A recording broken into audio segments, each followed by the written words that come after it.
गीता अध्याय 4 श्लोक 17। कर्मणो ह्यपि बोद्धव्यं च विकर्मणः अकर्मणश्च बोद्धव्यं गहना कर्मणो गतिः। कर्म का स्वरूप भी जानना चाहिए और अकर्म का स्वरूप भी जानना चाहिए तथा विकर्म का स्वरूप भी जानना चाहिए, क्योंकि कर्म की गति गहन है, गंभीर है। तो सबसे पहले यहाँ हम समझते हैं कि कर्म क्या है। मनुष्य जन्म लेने से मृत्यु पर्यंत कर्म करता रहता है। जो भी वह कर्म करता है वह कर्म है, और यह कर्म मन से भी होते हैं, शरीर से भी होते हैं और इंद्रियों से भी होते हैं। तो जो भी हम कार्य करते हैं वह कर्म कहलाता है। वह अच्छा भी हो सकता है, बुरा भी हो सकता है। एक यहाँ पे दिया गया है विकर्म। विकर्म वो है जो निषिद्ध है। निषिद्ध कर्मों को विकर्म कहा जाता है, अर्थात जो कर्म नहीं करने चाहिए, या पाप कर्मों को भी विकर्म कहा जाता है, जिनसे भविष्य में दुख की प्राप्ति होती है। वह कर्म विकर्म है, उनको निषिद्ध किया गया, अर्थात वो नहीं करने चाहिए। और दुख की प्राप्ति किन कर्मों से होती है? उन कर्मों से जिन कर्मों से आप किसी को दुख देते हैं, वो कर्म भविष्य में आपको फल रूप दुख देंगे। यह बात अच्छी तरह से समझ लेनी चाहिए। हम ये ना सोचें कि हम किसी को कुछ भी दुख दे देंगे या कुछ भी कर देंगे, किसी का जो भी नुकसान पहुंचा देंगे। ऐसा नहीं है।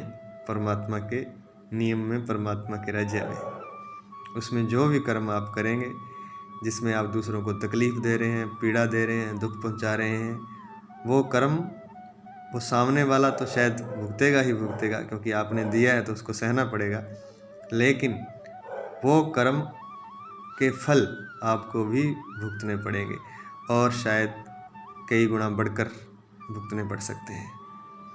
आपने किसी को दुख दिया है तो कुछ समय बाद आपको भी दुख मिलने वाला है। यह अच्छी तरह मन में विचार लेना चाहिए किसी को दुख, तकलीफ़, पीड़ा देने से पहले। और यह दुख मन से भी हो सकता है, वाणी से भी हो सकता है, इंद्रियों से भी हो सकता है और शरीर से भी हो सकता है। तो इस तरह के कर्मों को विकर्म कहा गया है, जिनसे मन, वाणी, इंद्रियों और शरीर द्वारा किसी को दुख पहुंचता है, उनको निषिद्ध किया गया है। इनको पाप कर्म कहा गया है, क्योंकि ये आपको बाद में आपको खुद को ही दुख देंगे। इसलिए इन कर्मों को करने के लिए मना किया गया है, तो इनको विकर्म कहते हैं। तो कर्म, जो भी हम कर्म कर रहे हैं वो सिंपल कर्म, साधारण कर्म वो कर्म है। कुछ भी कर रहे हैं, हम अपनी आजीविका कमा रहे हैं, जो भी हम उठते हैं, बैठते हैं, नहाते हैं, धोते हैं, जो भी कर्म हम करते हैं वो सिंपल कर्म है। और विकर्म है जो दुख देगा हमें भविष्य में, जिसके लिए मना किया गया है। अब अकर्म क्या होता है, इसे थोड़ा समझना पड़ेगा। अकर्म एक तरह से निष्काम कर्म को कह सकते हैं। जिस कर्म को करने में ना तो आपकी कोई आसक्ति है और ना ही आप फल की कामना रखते हैं, वह कर्म अकर्म कहलाता है। आसक्ति से मतलब ये है कि जैसे किसी को कोई विशेष कर्म प्यारा लगता है कि मैं तो ये कर्म करूँगा, अपनी आसक्ति है, अपनी पकड़ है कर्म पर, तो वह कर्म आसक्ति वाला कर्म कहलाता है। और फल की इच्छा है तो वह सकाम कर्म है। तो निष्काम कर्म कैसे होगा? जब हमें फल की इच्छा नहीं होगी तथा आसक्ति नहीं होगी, दोनों बातें साथ होनी चाहिए। विशेष कर्म करने में हमारी पकड़ ना हो, हमारी आसक्ति ना हो, और उस कर्म के फल में हमारी कोई रुचि ना हो, कोई कामना, इच्छा ना हो, वह अकर्म कहलाता है। और अकर्म की थोड़ी और गहरी व्याख्या अगर हम करना चाहें तो ये थोड़ी बहुत ही सूक्ष्म है, थोड़ा सा इसको देख लेते हैं।